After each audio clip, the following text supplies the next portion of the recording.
Good evening, friends. So, till now we have completed the chapter 1.4.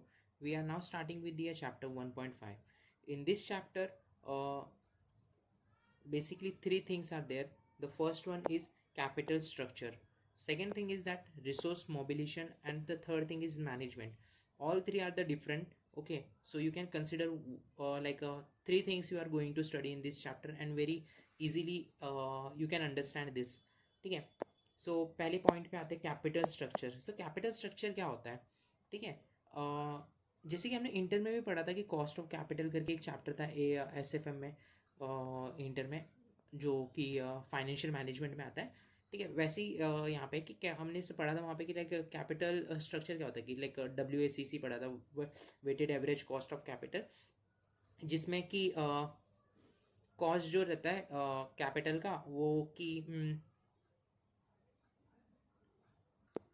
Average cost लेते हैं हम capital का, like डेप्ट का कितना है, प्रेफरेंस कैपिटल का कितना है, एंड इक्विटी का कितना है. सो वैसी लाइक इसमें कुछ कैलकुलेशन पार्ट नहीं है, इसमें सिर्फ अपने को थोड़ा बहुत थियरी पता है. सो मैं पहले कुछ बता देता हूँ जो मैंने बनाया उससे. तो इक्विटी कैपिटल स्ट्रक्चर, इसमें क्या होगा कि 100% जो रहेगा ना वो इक्विटी के थ्रू फाइनेंस रहेगा. ठीक है. बिजनेस, इसमें जैसे कि बिजनेसेस रहते हैं ना, स्टार्टअप फंडिंग रहती है. ठीक है. Entirely through the equity. मतलब अभी ये कैसे रहता है कि जब स्टार्टअप स्टार्ट होता है उनको उनके पास ना डेप्ट लेने की क्षमता नहीं होती है. ठीक है. अगर स्टार्टअप स्टार्ट हो रहा है वो अगर डेप्ट लेगा, ठीक है, इनिशियल कैपिटल अगर वो इक्विटी सिर्फ डायल्यूट करते हैं. शार्क टैंक में भी अगर कोई बिजनेसेस आते हैं ना वो यूजुअली ना इक्विटी का ये लेके आते हैं. ठीक है. कि हम इक्विटी डायलेट करना चाहते हैं, ना कि डेप्ट लेना चाहते हैं. अगर ले सकते हैं, ठीक है, कंपनीज स्टार्ट इनिशियल स्टार्टअप्स भी है ना डेप्ट ले सकते हैं अगर उनके ना जो बिजनेस में पैसे आ रहे हैं, ठीक है, वो बहुत ज़्यादा आ रहा है. सो उन लोग डेप्ट ले सकते हैं. सो वैसे ये लाइक पहले तो जो रहता है ना इक्विटी स्ट्रक्चर रहता है. सेकंड जो रहता है डेप्ट स्ट्रक्चर रहता है. डेप्ट स्ट्रक्चर में यानी कि ऐसे जो रिलायंस इंडस्ट्रीज है, ठीक है, वो अभी इक्विटी डाइल्यूट नहीं करेगी अपना. ठीक है. वो लोग यूजुअली ट्राई करते हैं कि अपन ना डेप्ट लें. ठीक है. वो जाते हैं बैंक्स में एंड लोन्स लेते हैं. ठीक है. ये बड़े बिजनेसेस के लिए था, company finance through the entire लोग ट्राई करते डिबेंचर इशू करेंगे एंड इक्विटी इतनी एक्स्ट्रा इक्विटी इशू नहीं करते. ठीक है. सो इनका लाइक डेप्ट ये रहते हैं, इनको पता है कि अपने पास इतना पैसे आते रहते हैं. ठीक है. अपन जिससे ना इंटरेस्ट अपना पेमेंट कर सकते हैं डेप्ट का. सो वही रहता है कि लाइक ये लोग डेप्ट पे ज़्यादा फोकस करते हैं.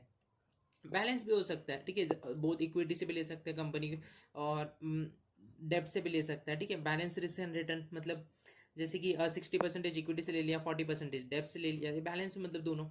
एक होता है हाई लिवरेज कैपिटल. इसमें क्या होता है कि डेप्ट से ज़्यादा लेते हैं कंपेरेटिवली इक्विटी. ठीक है. जैसे कि 70% डेप्ट से ले लिया, 30% इक्विटी से ले लिया. ये होते हैं लीवरेज फर्म्स. ठीक है. आप इंटर में भी पढ़े रहेंगे लीवरेज, जैसे ऑपरेटिंग लीवरेज, फाइनेंशियल लीवरेज. तो वैसे ये इसमें ज़्यादा कुछ नहीं है इसमें बताने लायक भी. बट डेप्ट ये लोग ज़्यादातर इनिशियली डेप्ट के थ्रू ये करते हैं. फिर होता है एक लो लीवरेज कैपिटल स्ट्रक्चर. इसमें ना यूजुअली इक्विटी से ज़्यादा लेते हैं. वही पहले पता है इक्विटी का ज़्यादा हैवी ये रहता है. सो कैपिटल यहाँ पे ये मैंने थोड़ा बहुत बता दिया कि कैपिटल स्ट्रक्चर ये इतना कुछ नहीं काम का है, सिर्फ वो ऊपर का एक बार गो थ्रू किया हमने, सिर्फ कैपिटल स्ट्रक्चर क्या होता है. सो यहाँ पे जो टेक्स्ट बुक में स्टार्ट हो रहा है capital structure in the mix of debt and equity. ठीक है. जो इक्विटी रहता है वो परमानेंट सोर्स रहता है एंड फाइनेंशियल फ्लेक्सिबिलिटी प्रोवाइड करता है. सी इक्विटी कैसे फाइनेंशियल फ्लेक्सिबिलिटी प्रोवाइड करता है? परमानेंट तो हो जाएगा कैसे कि अगर मैंने इक्विटी ले ली है, किसी को मैंने अपनी इक्विटी दे दी है. सी एग्जांपल के तौर पे, ठीक है, रिलायंस है.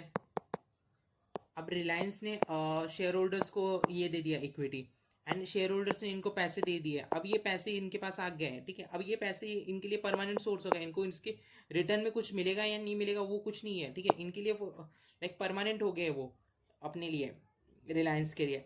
एंड इनको रिटर्न में कुछ शेयर होल्डर्स को मनी देना ज़रूरी नहीं है. ठीक है. ये एक्सपेक्ट करते हैं डिविडेंड, वो अदर थिंग है. डिविडेंड दे या ना दे कंपनी उन पर डिपेंड करता है. बट काफ़ी ये रहता है ज़्यादातर ना मतलब कि इनके लिए परमानेंट हो गया ना कि अभी कैपिटल आ गया अपने पास, अभी सिर्फ अपने बिजनेस में यूज़ करेंगे अपन. इनको डेप्ट दे ना दे वो लाइक लेटर ऑन कॉल रहता है. एक्सपेक्टेशंस रहता है. इनकी एक्सपेक्टेशंस क्या रहती है शेयर होल्डर्स की? यार पैसे ना ग्रो होंगे अपने. ठीक है. सो ये रिस्क लेते हैं अपना शेयर होल्डर्स, एंड ये फ्लेक्सिबिलिटी प्रोवाइड करता है. अब ये चाहे तो ये बिजनेस में कहीं पे भी यूज़ कर सकते हैं. यहाँ पे यूज़ करें, यहाँ पे यूज़ करें, कौन से भी बिजनेस में यूज़ करें रिलायंस अपने. तो वही है कि ये फ्लेक्सिबिलिटी प्रोवाइड करता है. रिलायंस इंडस्ट्रीज, तो अगर इंडस्ट्री ले रही है तो। फिर सेकंड आता है डेप्ट फाइनेंसिंग। डेप्ट फाइनेंसिंग फिक्स टर्म ऑब्लिगेशन होता है, मतलब अगर रिलायंस ने डिबेंचर होल्डर से डेप्ट लिया है, एंड डेप्ट के लिए डिबेंचर्स इशू किए रहेंगे, debentures at the rate something like 10% पे इशू किया रहेगा, ठीक है। 10%, तो इनको है ना एक सम ना हर जो 10% है ना पर एनम जो इंटरेस्ट रेट है वो उनको देना पड़ेगा डिबेंचर होल्डर को। सो ये लाइक ये फिक्स टर्म ऑब्लिगेशन रहता है। कैश आउटफ्लो है ये, अपने लिए रीपेमेंट के लिए अपने को कैश आउटफ्लो करना पड़ेगा ना। ये इनफ्लो एंड आउटफ्लो बताने की मुझे शायद ज़रूरत नहीं है कैश बिजनेस में। ऐसे कुछ फैक्टर्स है जो अफेक्ट करेंगे कैपिटल स्ट्रक्चर को। कैसे फैक्टर्स जो कि अफेक्ट कर सकते हैं कैपिटल स्ट्रक्चर कंपनी के, ठीक है। कैपिटल स्ट्रक्चर क्या हुआ, डेप्ट और इक्विटी को कैसे अफेक्ट कर सकते हैं कि लाइक कंपनी के। एक होता है कंपनी, यहाँ पे 4 ही पॉइंट बताया, अदर भी हो सकते हैं, टैक्स के भी हो सकते हैं। तो जो इंस्टीट्यूट ने बताया मैं वही 4 यहाँ पे भी पढ़ा रहा हूँ, ठीक है। कंपनी लाइफ साइकिल इन्वॉल्व, ठीक है। अब जैसे कि नॉर्मली कंपनी स्टार्ट होती है, इनिशियली जब भी कंपनी स्टार्ट होती है, जैसे मैंने अभी ऊपर भी बताया, इनिशियली कंपनी जैसे स्टार्ट हुई तो लाइक वो अपनी ना इक्विटी डाइल्यूट करना चाहेगी for the money, in exchange of money, ठीक है। कंपनी के पास कैपिटल आएगा। कोई भी स्टार्टअप ले लीजिए जो न्यूली, अभी यहाँ पे मैंने जोमेटो का दिया, ठीक है। जोमेटो ने रेस किया था ना इन्वेस्टर से मनी, तो वो यूजुअली ना अपने इक्विटी डाइल्यूट करेगा, ना कि डेप्ट लेगा। क्यों? क्योंकि उनको पता है कि लाइक अपने ना अभी अर्निंग नहीं रहती, क्योंकि बहुत सारे स्टार्टअप जो रहते हैं ना इनिशियली कैश बर्निंग स्टेज पे रहते हैं। ये स्टेज होता है बिजनेसेस के। तो बिजनेस यूजुअली ऐसे जाएंगे, ठीक है। कोई कोई बिजनेस ऐसे भी जा सकते। अब एक मतलब अभी यहाँ पे अगर उनको प्रॉफिट एक बीईपी पे पहुंचा, ब्रेक इवन पॉइंट पे, फिर उसके बाद उनको प्रॉफिट होना स्टार्ट होगा। तो इनिशियली स्टार्टअप समथिंग लाइक अ बर्निंग स्टेज भी रहेगा, यहाँ पे उनको नेगेटिव प्रॉफिट हो रहा रहेगा, ठीक है। तो वो बर्निंग स्टेज से भी उनको गो थ्रू करना पड़ता है ना। तो वही है कि लाइक जोमेटो ने जो ना यूजुअली ना ये टाइम पे ना जो स्टार्टअप्स रहते हैं ना वो इक्विटी डाइल्यूट करते हैं, ना कि डेप्ट और लेके ना खुद पे कर्जा बढ़ाएंगे एंड लेटर ऑन बैंकरप्सी की तरफ चले जाएंगे।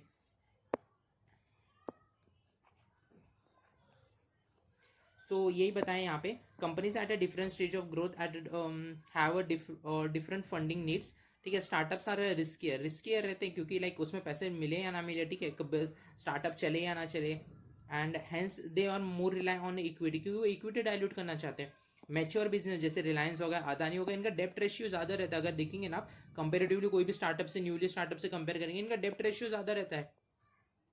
अब mature company like Tata steel या मतलब ये इक्विटी भी कर सकती है, बट अभी ये इक्विटी ज़्यादा नहीं करते, बट ये डेप्ट पे ज़्यादा ये करते हैं रिलाय। फिर आता है कॉस्ट ऑफ कैपिटल। अब कॉस्ट ऑफ कैपिटल क्या होता है कि जो हमने इनिशियली भी पढ़ा था कि डेप्ट अगर मतलब इंटर में जो पढ़ा था कि ये लाइक ये पढ़ा रहेगा ना आपने, के डी क्या इंटरेस्ट रेट, के डी फाइंड किया रहेगा, के ई का क्या ये है, फिर के पी का, फिर W A C C same है, लाइक क्या कॉस्ट ऑफ कैपिटल पे डिपेंड करता है, ठीक है। डेप्ट है ना यूजुअली चीपर सोर्स रहता है, उस पर टैक्स बेनिफिट मिलता है, ठीक है, मैं बताऊंगा थोड़ी देर में भी। बट टू मच डेप्ट इंक्रीजेस बैंकरप्टेंसी रिस्क। अगर बहुत ज़्यादा डेप्ट ले लेगा इनिशियली स्टार्टअप, ठीक है, वही मैंने बताया कि वो बैंकरप्ट हो जाएगा ना थोड़े दिनों में। एग्जाम्पल के तौर पे अगर कोई कंपनी ने जिन्होंने बहुत सारा डेप्ट लिया था इनिशियली से ही, एंड एक टाइम पे ना वो लाइक उनका बिजनेस ही काफ़ी हो जाता है, लाइक मोर देन, अगर अर्निंग ज़्यादा नहीं हो रही है, ठीक है, कंपनी की अर्निंग कम है एंड डेप्ट ज़्यादा है, तो इंटरेस्ट रेट ज़्यादा देना पड़ेगा। अब इंटरेस्ट रेट ज़्यादा दे रही, उतनी अर्निंग ही नहीं है इनके पास, ठीक है। तो एक टाइम पे वो बैंकरप्ट हो जाएंगे ना, वही है। बैलेंस ऑप्टिमम स्ट्रक्चर डेप्ट and equity are the minimize overall cost of capital. ये कंपनी में choose 60% equity, 40% debt, lower W S, ये इंटर के ही है। एक बार जस्ट गो थ्रू करना, इसमें कुछ है नहीं। तो सेकेंड पे कॉस्ट ऑफ कैपिटल, जो कंपनी के लिए सस्ता पड़ रहा है, ठीक है, वही इंपॉर्टेंट हो जाता है, एंड वो स्टेज को किस स्टेज पे वो एक प्रीफर करना पड़ता है उनको, एंड उस हिसाब से उनको कॉल लेना पड़ता है कि हम लोग किसके तरफ जाएं, कि डेप्ट के तरफ जाएं या इक्विटी की तरफ जाएं। Uses of leverage. अब लीवरेज क्या होता है कि leverage means a borrowed fund, see K D greater than, जो केडी है ना इज ग्रेटर देन प्रॉफिट्स बोल सकते हैं, या फिर जो एक्चुअली में पेमेंट करना है, ठीक है, इनका केडी का जो रीपेमेंट है, मतलब सपोज अगर करें, सी मैंने लोन लिया कितने पे, 10% पे, ठीक है, एंड कंपनी का जो वो लोन के थ्रू है ना, कंपनी अर्निंग कर रही है एट द रेट 15% पे, तो कंपनी को फायदा है ना 5% का। सेम है, लाइक लिवरेज डे है कि 5% से उनको प्रॉफिट हो रहा है, ठीक है। सो वो लिवरेज का यूज़ कर सकते हैं बोरोड फंड के थ्रू, जैसे कि रियल एस्टेट बिजनेस में ना, अगर रियल एस्टेट का पता रहेगा, यूजुअली ना ब्लैक मनी को ना वाइट में कन्वर्ट करने का एक बेस्ट तरीका है, ठीक है। ये आप जब भी प्रोफेशनल बन जाओगे ना, तभी आप रियलाइज़ करोगे। एंड अगर इन केस आप बहुत सारे अगर फर्म्स में काम कर रहे रहोगे या कोई कंपनी में काम कर रहे रहोगे, और मे बी अगर आप उस फील्ड उस अगर वैसा अगर आप उसको क्लाइंट है, तो आपको अंडरस्टैंडिंग बन जाती है कि like this is how black का वाइट में होता है, because they expect large returns, ठीक है। इनको एंड यहाँ पे ना मैनिपुलेट बहुत कर सकते हैं प्रॉपर्टीज की ना, और प्राइजेस काफ़ी ज़्यादा मैनिपुलेट होती है रियल एस्टेट में। सो ये यूजुअली ना वैसे वाला बिजनेस है। फोर आता है consideration of stakeholders. See stakeholders में प्रीफर मोर डेप्ट, स्टेक होल्डर्स को ज़्यादा डेप्ट चाहिए to boost their returns. See कैसे कि सी शेयर होल्डर्स जो है ना, वो ज़्यादा डेप्ट पे ये करेंगे प्रीफर, ठीक है, बट अदर स्टेक होल्डर्स को उस वजह से हर्ट होगा, ठीक है। डेप्ट holder want a safety, debenture holders को सेफ्टी चाहिए, जो उनका इंटरेस्ट रहता है ना, उनको सिक्योर चाहिए, ठीक है। एम्प्लॉयज़ को जॉब सिक्योरिटी चाहिए, कस्टमर्स को कंटिन्यूटी चाहिए, ठीक है। अदर हर एक का है ना अलग अलग ये है, ठीक है। मतलब जब भी कोई भी है ना कंपनी को पैसे दे रहा है, हर एक की ना नीड्स अलग अलग है, ठीक है। शेयर होल्डर्स के अलग है, शेयर होल्डर्स को ज़्यादा से ज़्यादा रिटर्न चाहिए, ठीक है। वाइल एम्प्लॉय को सिक्योरिटी चाहिए, डिवेंचर होल्डर्स को उनका रीपेमेंट अमाउंट चाहिए, ठीक है। डिवेंचर होल्डर्स को कुछ ज़्यादा ये नहीं मिलता है कि लाइक हमें एक्सेस प्रॉफिट हुआ है, ठीक है। एंड इनको कैसे कि ये भी मिलता है ना शेयर होल्डर्स को, जैसे कि सी यहाँ पे एक ये मैंने बताया, ठीक है। कंपनी ने दो तरीके से लोन लिया, एक इक्विटी से लिया है एंड डेब्ट से लिया है, ठीक है। अब EBIT earning before interest and tax दोनों का 100 रुपये है। अब कंपनी ने जब भी डेब्ट से लिया, तो उनको इंटरेस्ट देना पड़ा 20 रुपये सपोज, ठीक है। यहाँ पे कुछ मैंने डायरेक्ट एग्जाम्पल लिया, ठीक है। एंड ईबीआईटी मिला, ईबीआईटी अब देखेंगे ना, तो अर्निंग बिफोर टैक्स किसका ज़्यादा है, ठीक है, इक्विटी फर्म का ज़्यादा है। बट अब टैक्स जो ज़्यादा भरेगा, वो इक्विटी फर्म ज़्यादा भरेगा ना, कंपेयर टू डेप्ट फंड। सो वही है लाइक, एंड जो अर्निंग आफ्टर टैक्स मिला वो 56 रुपीज़ ही मिला, ऑल विद दी कंपनी। ये पूरा 56 मतलब अगर डिबेंचर से लिया है, ठीक है। अभी ये पूरा रिलाई होगा, क्योंकि डिबेंचर होल्डर्स की होल्डर्स को ऑलरेडी पेमेंट हो गया है ना, और 20 रुपीज़ जो इंटरेस्ट पे किया है, ठीक है, वही है। एंड इक्विटी होल्डर्स को अभी कैसे कि इक्विटी है, अब इक्विटी सपोज शेयर होल्डर्स को 30% इक्विटी थ्रू फाइनेंस था, एंड कंपनी वर्क के 49 रुपीज़ रिटर्न कर रही है, तो 21 रुपीज़ इनको देना ही पड़ेगा ना। सो फर्स्ट अपना पॉइंट हो जाता है सेम। यहाँ पे अगर देखेंगे ना, कैपिटल स्ट्रक्चर में वही एक्सप्लेन किया कि कंपनी का लाइफ साइकिल पे डिपेंड करता है, लाइफ साइकिल पे डिपेंड करता है, cost of capital, use of leverage consideration, ठीक है। एंड ये एक बार रीड कर लेना, इतना कुछ ये नहीं लग रहा है मेरे को।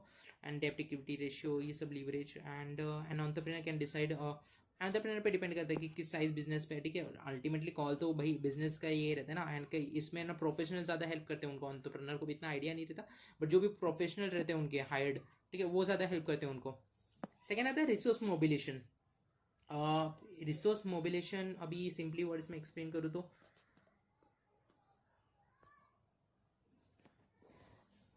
सी कैसे कि एग्जांपल के तौर पे लेते हैं, मोबिलेशन का मतलब, सी मोबाइल वर्ड पता है आपको, मोबाइल वर्ड आया कहाँ से।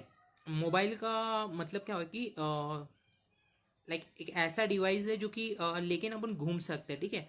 सो मोबिलेशन मतलब ना ऐसी चीज़ है कि जो लेकर हम मतलब रिलोकेट हो सकते हैं हर कहीं पे भी जाके, ठीक है। सो उसी से ना मोबाइल का वर्ड आया था, ठीक है। अब रिसोर्स मोबिलेशन में ना entrepreneur ना, resource mobilisation is the process of gathering and utilisation resources, जो भी टेंजिबल होंगे या intangible, to start and grow a business. It is a core activity for an entrepreneur, entrepreneur के लिए इंपॉर्टेंट बन जाता है ना। The bridge between the opportunity execution, ensure the right resources are in the right places and securely launch. कल भी जो हमने पढ़ा कि रिसोर्सेज ना काफ़ी, कल हमने पढ़ा था कि लाइक एक मैप्स पढ़ा था, एक फॉलो पढ़ा था कि फोरकास्टिंग, ठीक है, एलोकेट प्रॉपरली एलोकेट करना पड़ेगा ना रिसोर्सेज, एंड राइट प्लेस पे राइट टाइम पे, सेम वही है, इसमें ज़्यादा कुछ नहीं है, ठीक है। Types of resource mobilisation, human capital हो सकता है, फाइनेंशियल कैपिटल, तो ये एमसीक्यू में भी पूछ सकते हैं, ठीक है। सो अदर कैपिटल भी हो सकते हैं। एंड सी ह्यूमन कैपिटल कैसे कि लाइक स्किल पीपल इन, ये मतलब एक तरीके से ना उनके लिए रिसोर्सेस है, ठीक है। Higher a tech team for a startup, financial capital money from a saving investor loan and example. इसमें मैंने इतने एक्सप्लेन नहीं किया, बट टेक्स्ट बुक में अगर जाएंगे ना, टेक्स्ट बुक में से पढ़ते हैं ये वाला। See, the mobilization of resources is the backbone and defining the characteristics of entrepreneur. The resources are spanning the human bola, मैंने social बोला, and financial and the other form of capital. Entrepreneur mobilize the resource and exploit the opportunity.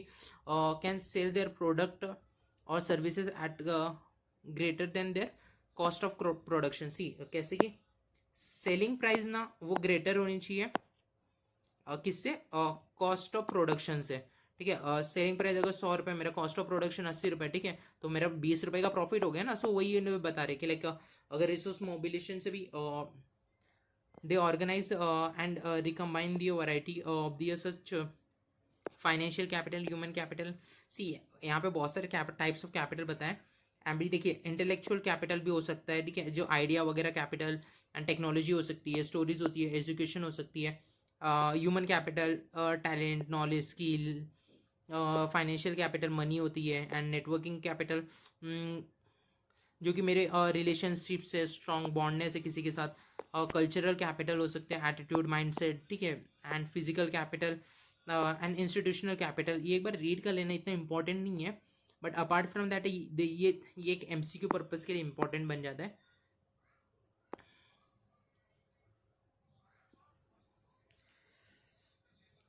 Human capital, human and financial capital and social capital, same मैंने यहाँ पे explain किया अभी। Just like human capital क्या है, financial capital क्या है, social capital क्या है, ठीक है। वही सेम ऊपर भी एक्सप्लेन किया आपको यहाँ पे। सी ह्यूमन कैपिटल जैसे कि हो गया talent, knowledge, skill. And financial capital जो कि डेप्ट, equity through. And social capital ये कैपिटल रिसोर्स लिंकेज है, उतना कुछ इंपॉर्टेंट नहीं है, एमसीक्यू में मेरे को लग रहा है बनेगा तो बनेगा, ठीक है। अपार्ट फ्रॉम दैट ये कहीं पे भी ज़्यादा ये नहीं लग रहा, बट ये एक एमसीक्यू में पूछ सकते हैं 2 मार्क्स के लिए, ठीक है। ये भी एमसीक्यू के लिए हाईलाइट करके रखना कि, और स्टेजेस ऑफ रिसोर्स मैनेजमेंट, ठीक है, इसका मैं याद करने का तरीका भी बताता हूँ। सी स्टेजेस में ये ना तीनों वर्ड है, ठीक है। S for search, T for transfer, A for असिस,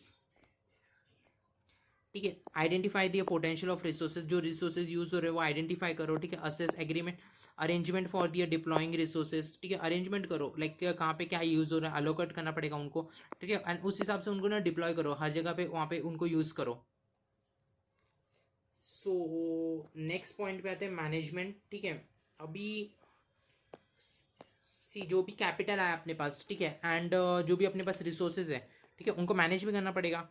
and not just that, ठीक है, एज अ ऑन्टरप्रेनर, ठीक है, उनको गुड अंडरस्टैंडिंग होनी चाहिए किसकी प्रोडक्शन की होनी चाहिए, अकाउंटिंग भी होनी चाहिए, ओवरऑल जो भी अदर थिंग्स भी है, ठीक है, बिजनेस की पूरी तरीके से नॉलेज होनी चाहिए, ठीक है, ऑन्टरप्रेनर को। एंड अगर नहीं है ऑन्टरप्रेनर के पास पूरी तरीके की नॉलेज, वो उतने प्रोफेशनल्स को हायर करे, ठीक है, एंड वो प्रोफेशनल एडवाइस ले, सो डैट उसका business grow. And that's what like ये एक एग्जाम में भी आया था क्वेश्चन, ये आगे आएगा, मैं वहाँ पे बताऊंगा। बट क्या ज़रूरी है ऑन्टरप्रेनर के पास सारी नॉलेज होना, ठीक है, कि एक उसको अकाउंटिंग की भी होनी चाहिए, उसको ये सब की होनी चाहिए, मे बी उनको होनी चाहिए दैट, बट इतने डीप में नहीं होगी उनको, ठीक है। ओवरऑल ऊपर ऊपर से सब पता रहता है सबको, बट उतने डीप में नहीं पता रहता। डीप में किसको पता, जो वो रात दिन उसमें कोई काम कर रहा है, वो प्रोफेशनल को सिर्फ पता रहता है, ठीक है। So management for the entrepreneur to efficiency run the enterprises on the entrepreneur must process the knowledge in production process, accounting and marketing, human, H R M, ठीक है। एंड ये किसके लिए, डिसीजन मेकिंग के लिए, cost control, long term sustainability, की manager. सी अब यहाँ पे कुछ बताएं। अब सी एग्जांपल के तौर पे ना डोमिनोज लो, ठीक है। डोमिनोज पिज़्ज़ा है ना, अगर मैं मुंबई में खा रहा हूँ और मैं चेन्नई में खा रहा हूँ या मैं कोलकाता में खा रहा हूँ, मैं कहीं पे भी खा रहा हूँ, मेरे को सिमिलर टेस्ट मिलेगा। क्यों?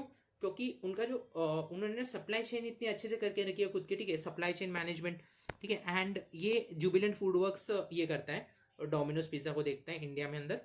तो एंड उन्होंने लाइक रॉ मटेरियल्स उनको कहाँ से खरीदने, कहाँ पे लाइक उनके लाइक किस तरीके से उनको सप्लाई करेंगे, ठीक है। एंड डिप्रिसिएशन ऑफ एसेट्स, ठीक है, जो कि उनकी मशीन्स यूज होती है पिज्ज़ा में यूजुअली, ठीक है। आफ्टर सेल सर्विसेज क्या रहेंगी, ठीक है, मेंटेनेंस कॉस्ट क्या रहेगा उन मशीन्स का, स्टाफिंग रिक्वायरमेंट क्या रहेगी, क्वालिटी कंट्रोल सिस्टम होता है उनका, ठीक है, कि पिज्ज़ा जो बनता है उनका चेक करते हैं, लाइक इन्वेस्टिगेशन के लिए ना उनकी ना एक टीम होती है, वो है ना ग्रोम करती रहती है, आज ये रेस्टोरेंट में चले गए, ये रेस्टोरेंट में चले गए, लाइक वो सर्विसेज प्रोवाइड कर रहे हैं या नहीं कर रहे, ठीक है।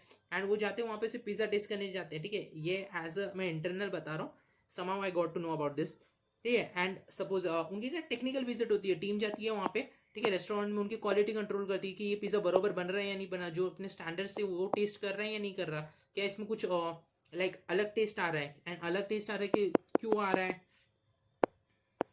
वो सब लाइक एक टेक्निकल ट्रेनिंग भी करते हैं, training the operating the machinery, see जो भी पिज़्ज़ा बना रहा है वहाँ पे, ठीक है, उनको भी लाइक किचन स्टाफ को ट्रेनिंग देते हैं कि एक ऐसे बनता है, ऐसे नहीं बनता, क्योंकि वहाँ पे ना बहुत सारे अनप्रोफेशनल लोग ही रहते हैं, ठीक है।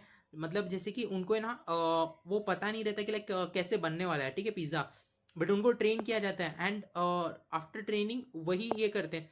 सी उनका एक और मैं बताता हूँ डोमिनोज पिज़्ज़ा की, ठीक है।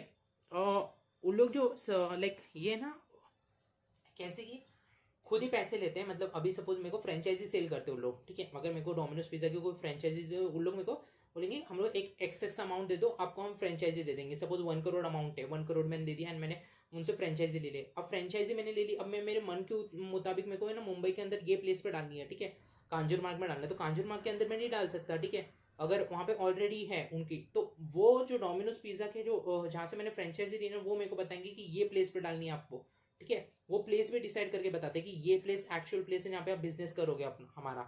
एंड अब मैंने वहाँ पे डाल दिया, ठीक है। अब वहाँ पे जो जो सेटअप भी करेंगे ना वही करेंगे, एंड जहाँ पे मेरे को ना वो रिसोर्सेज प्रोवाइड करेंगे ना वही करेंगे।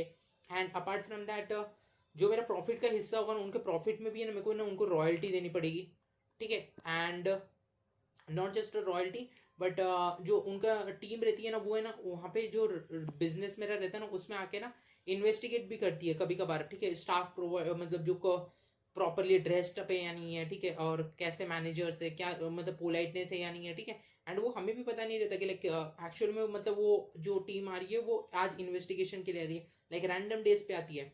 वही है कि साइज एंड इंस्टॉल कैपेसिटी कि आज मेरे ना मतलब सी मतलब एक मैंने शॉप खोली डोमिनोज की, ठीक है, मैं 1,000 पिज़्ज़ा ही बना पाऊंगा, तो वैसे मतलब 1,000 से ज़्यादा एंड 1,000 से मतलब ऊपर ऑर्डर आ जाते समटाइम, आ जाते, क्योंकि फेस्टिवल डेज पे ना ज़्यादा मतलब क्यूरियोसिटी रहती है लोगों को, तो उस दिन कुछ ऑर्डर्स ज़्यादा आ जाते हैं, वो मैं प्रोवाइड कर पा रहा हूँ या नहीं कर पा रहा, ठीक है। एंड इन केस अगर मैं प्रोवाइड नहीं कर पा रहा, क्योंकि वो अंडरस्टूड है, क्योंकि इनकी कैपेसिटी है, अगर मेरे 1,500 ऑर्डर आ गए उस दिन एंड मेरी कैपेसिटी सिर्फ 1,000 की है, मैं वो प्रोवाइड कर नहीं पाऊंगा, लाइक अराउंड 500 ज़्यादा नहीं प्रोवाइड कर पाऊंगा।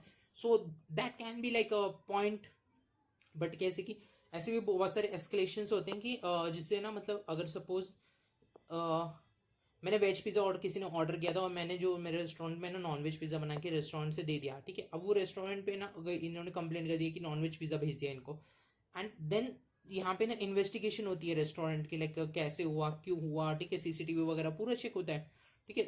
लाइक जो technique machinery and technical know how सब मतलब तरीके से इन्हें ये डोमिनोज पिज़्ज़ा का एग्जाम्पल के थ्रू पढ़ना, ये आपको इजीली समझ आ जाएगा, ये इग्नोर कर देना चाहिए तो, बट ये सब है ना रेलिवेंट करने से डोमिनोज पिज़्ज़ा के साथ।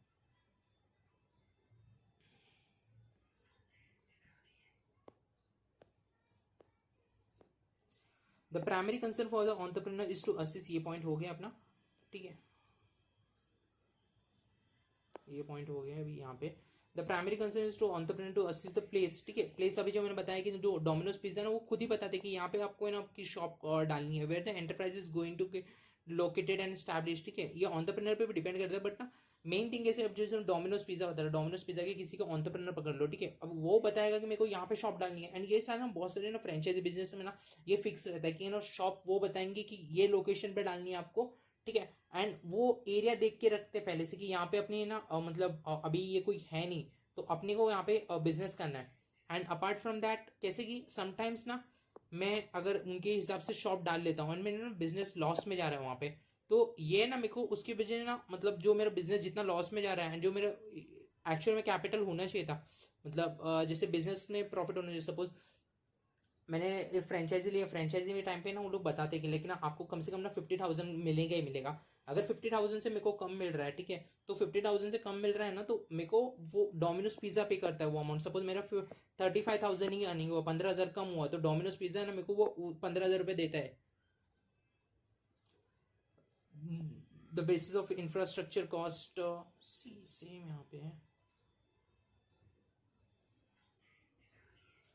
The cost of common concerns are basic infrastructure cost, जो मशीन में, ठीक है, बिजनेस को जो बनाने में क्या खर्चा है, या इंटीरियर डिजाइनिंग वगैरह पूरा, चेयर टेबल कुर्सी एंड ऑल।